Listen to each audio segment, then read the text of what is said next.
பிரியமானவர்களே, அன்பர் இயேசுவின் நல்ல நாமத்தில் வாழ்த்துக்கள்.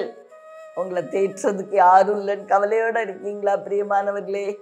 இன்னைக்கு ஆவியானவர் சொல்லுகிறார் பாருங்கள். ஏசாயா தீர்க்கதரிசியின் புத்தகம் 66ஆம் அதிகாரம் 13வது வசனம். ஒருவனை அவன் தாய் தேற்றுவது போல நான் உங்களை தேற்றுவேன், நீங்கள் எருசலேமிலே தேற்றப்படுவீர்கள். ஒருவனை யார் தேற்றுறது போல தேற்றுவாராம்? தாய். தாய்ங்கிறது ஒரு உன்னதமான ஸ்தானம். பிரியமானவர்களே, இன்னைக்கு நிறைய பேர் தாயை எங்க வச்சிருக்கீங்கன்னு தெரியாது. பட் ஒரு அருமையான குடும்பத்தை எனக்கு தெரியும்.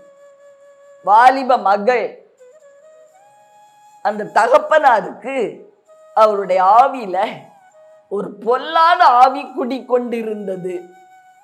அந்த ஆவி என்ன செய்யும் தெரியுமா? ராத்திரி வேளைகளிலே தகப்பன் மேல இறங்கி தன்னுடைய சொந்த மகளுக்கு விரோதமாய் அவனை எழுப்பிவிடும். அவன் தவறாய் நடந்து கொள்ள முயற்சி செய்வான். இப்படியாய் ஒரு குடும்பத்தார் என்னிடத்துல அழுது புலம்பினார்கள். அம்மா, நாங்க என்ன செய்யறதுன்னு தெரியலம்மா.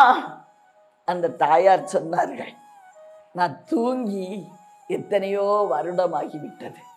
என்னைக்கு என் கணவன் மேல இந்த பொல்லாத ஆவி பலன் கொண்டதோ அன்னையில இருந்து இன்னைக்கு வரைக்கும் நான் கண்ணு மூடல சிஸ்டர், நான் கண்ணு மூடல. என் கண்ணெல்லாம் கருவளையம் விழுந்து சோர்ந்து போனது, பார்வை கூட மங்கி போனது, என் ஹெல்த் எல்லாம் நான் இழந்து விட்டேன். ஆனா என் பிள்ளையை நான் பாதுகாத்து கொண்டு இருக்கிறேன். அந்த பொல்லாத ஆவி என் கணவன் மேல் கிரியை செய்யும் பொழுது என் பிள்ளை பயந்து ஒடுங்கி நடுங்கி விழித்து அழுது கொண்டிருப்பாள். பிரியமானவர்களே, தாயினுடைய அன்பை பார்த்தீங்களா?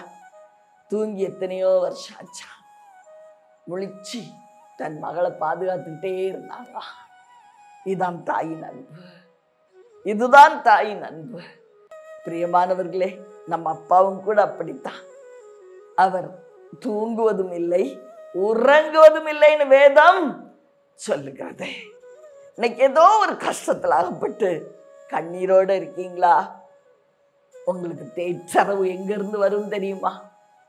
ஒரு தாய் இந்த உலகத்துல உங்களுக்கு இல்லையா? கவலைப்படாதீங்க. தாயினும் மேலான அன்புடைய அருள்நாதர் இயேசுவினிடத்தில் இருந்து தேற்றரவு உண்டாகும். அவர் நம்மை தேற்றுகிறார், அவர் உங்களை தேற்றுகிறார். ஆதலால் இந்த நிமிடம் முதற்கொண்டு உங்களுக்கு ஒரு பெரிய தேற்றரவாளர், உங்க தாயினும் மேலாய் அன்பு கூர்ந்து உங்க தேவைகளெல்லாம் விசாரிக்கிற தேற்றரவாளர் உங்க வாழ்க்கையில இடைப்பட விரும்புவதாய் சொல்லுகிறார். நிச்சயமா இடைப்படுவாருங்க. உங்களோட தேவைகளெல்லாம் சந்திப்பார். தாய் அப்படித்தானே செய்வாங்க.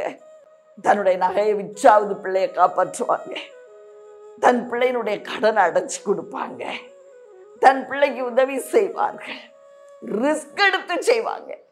அதே போல நம் அருமை பரலோக தகப்பன், நம் அருள்நாதர் இயேசு உங்களுக்கு ஒரு தேற்றரவை கொடுக்க போறாரு. உங்க நிந்தைய மாற்றும்படியாய் உங்க கஷ்டத்துல கை கொடுக்க போறாரு. சந்தோஷமா அவரை நோக்கி பாப்பீங்களா? உங்களுக்காக ஜெபிக்கட்டுமா பிரியமானவர்களே? அன்பின் பரலோக தகப்பனே, அருமையான எங்கள் நல்ல ரட்சகரே, நான் ஆவியான அன்பு தெய்வமே, ஒருவனை அவன் தாய் தேற்றுவது போல நான் உங்களை தேற்றுவேன் சொல்றீங்களப்பா. ஐயா, நீங்க உண்மைதான் பேசுவீங்க ராஜா, நீங்க பொய் சொல்ல மாட்டீங்க ராஜா. தாயினு மேலான அன்போடு எங்களுக்கு உங்க தேற்றரவு கடந்து வரட்டும்பா. எங்களுடைய பிரச்சனைகள் எல்லாம் மாற்றி போட்டு எங்களை சந்தோஷப்படுத்தீங்க ராஜா. அப்படியாய் நாங்கள் உங்க தேற்றரவை பார்க்கணும். நீங்க கொடுக்கிற அந்த தேறுதல் ஆறுதல் எங்களை தூக்கி நிறுத்தட்டும். எங்களுடைய தேவைகளை சந்தியும், குறைகளை நிறைவாக்க ஆசீர்வதியும். இயேசுவின் நாமத்தில் பிதாவே, ஆமென்.